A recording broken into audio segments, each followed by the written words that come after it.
यजामहे सुगन्धिं पुष्टिवर्धनम् उर्वारुकमिव वन्दनान् मृत्योर्मुक्षीयमामृतात्।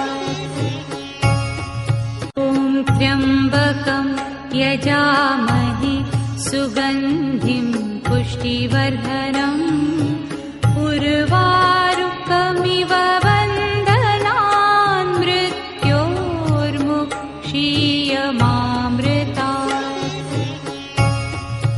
ॐ त्र्यम्बकं यजामहे सुगन्धिं पुष्टिवर्धनम् उर्वारुकमिव वन्दनान् मृत्योर्मुक्षीयमामृतात्। ॐ त्र्यम्बकं यजामहे सुगन्धिं पुष्टिवर्धनम् उर्वारुकमिव वन्दनान् मृत्योर्मुक्षीयमामृतात्। ॐ त्र्यम्बकं यजामहे सुगन्धिं पुष्टिवर्धनम् उर्वारुकमिव वन्दनान् मृत्योर्मुक्षीयमामृतात्। ॐ त्र्यम्बकं यजामहे सुगन्धिं पुष्टिवर्धनम् उर्वारुकमिव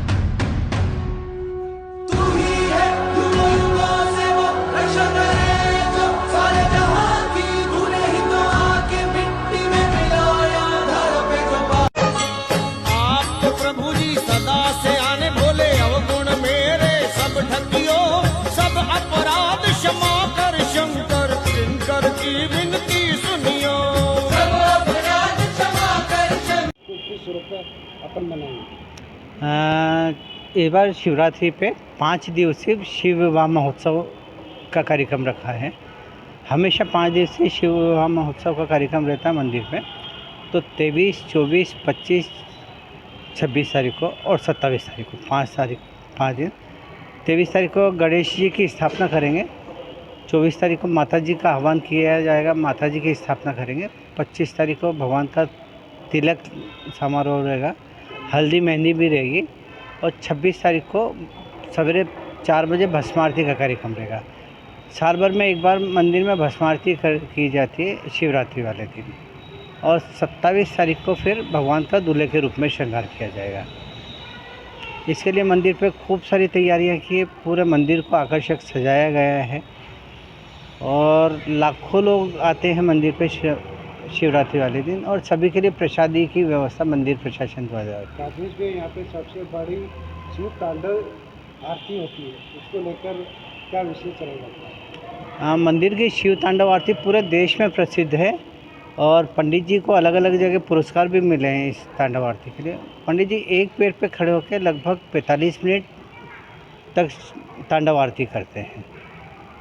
कार्यक्रम रखते हैं। इसमें पहले दिन गणेश पूजन होती है, फिर दूसरे दिन माता पूजन, तीसरे दिन हल्दी और मेहंदी का कार्यक्रम रखते हैं। हल्दी का कार्यक्रम इस बार जो है हमने सुबह 12 बजे से लेकर 4 बजे तक रखा है।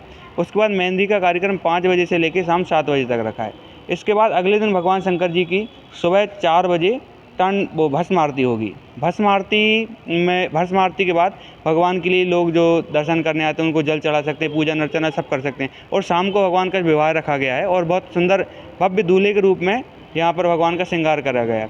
शिवरात्रि का जो पर्व होता है वो अत्यधिक महत्वपूर्ण पर्व होता है। इसमें भगवान शंकर को बहुत सहज रूप से प्रसन्न किया जाता है। यदि अगर कोई भक्त, जैसे भगवान शिव की कोई अर्चना या पूजा या कोई विधि नहीं आती, वो सिर्फ भगवान शंकर को एक लोटा यदि जल भी चढ़ा देता है तो इससे ही भगवान शंकर अपनी सहज रूप में ही उनको उस भक्त की सारी मनोकामनाएं पूर्ण कर देते हैं। यदि अगर आपको एक छोटा सा उपाय एक बता देता हूँ भगवान की कि किस प्रकार पूजा। यदि आप शिवरात्रि के दिन सुबह उठिए, स्नान करिए, स्वच्छ वस्त्र धारण करके आपके यदि आसपास कोई शिवालय है, संभव हो तो उस शिवालय में जाइए। यदि शिवालय नहीं जा पा रहे हैं तो अपने घर में जो शंकर जी की मूर्ति या फ़ोटो या जो भी हो उसमें आप वहाँ से पूजा कर सकते हैं। सबसे पहले आप बढ़िया स्वच्छ जल लीजिए। यदि गंगा जल संभव हो तो बहुत अच्छी बात है। तो भगवान शंकर का सबसे पहले गंगा जल से स्नान कराइए। फिर उसके बाद जो दूध आता है गाय का, वो शुद्ध गाय का कच्चा दूध, उससे भगवान को स्नान कराइए। फिर उसके बाद पुनः शुद्ध जल से स्नान कराइए। फिर भगवान का घी से स्नान कराइए, फिर दही से, मधु से, शक्कर से, इन सभी का स्नान कराने के बाद पंचामृत से स्नान कराने के बाद भगवान को स्वच्छ, फिर भगवान को बेलपत्र, फूल, फिर त्रिपुंड बनाइए, भगवान की आरती कीजिए। ये मतलब एक छोटा सा ये ऐसी पूजा विधि है, इससे भगवान सहज रूप में आपसे प्रसन्न हो जाएंगे। तो शिवरात्रि के दिन आप इतना तो करिए, और यदि नहीं भी हो पा रहा है आपसे तो भगवान को आप 1 लोटा जल और बेलपत्र, 5 बेलपत्र भी चढ़ा देंगे और अपनी मनोकामना भगवान के सामने रखेंगे तो वह आपकी मनोकामना जरूर पूर्ण करेंगे। आपका परिचय? मेरा विनय पंडित जी, शिवधाम मंदिर से। हाय, मैं हूं आपके साथ प्रीति माला। इंडिया न्यूज अड्डा यूट्यूब चैनल को सब्सक्राइब करें, बेल आइकन दबाएं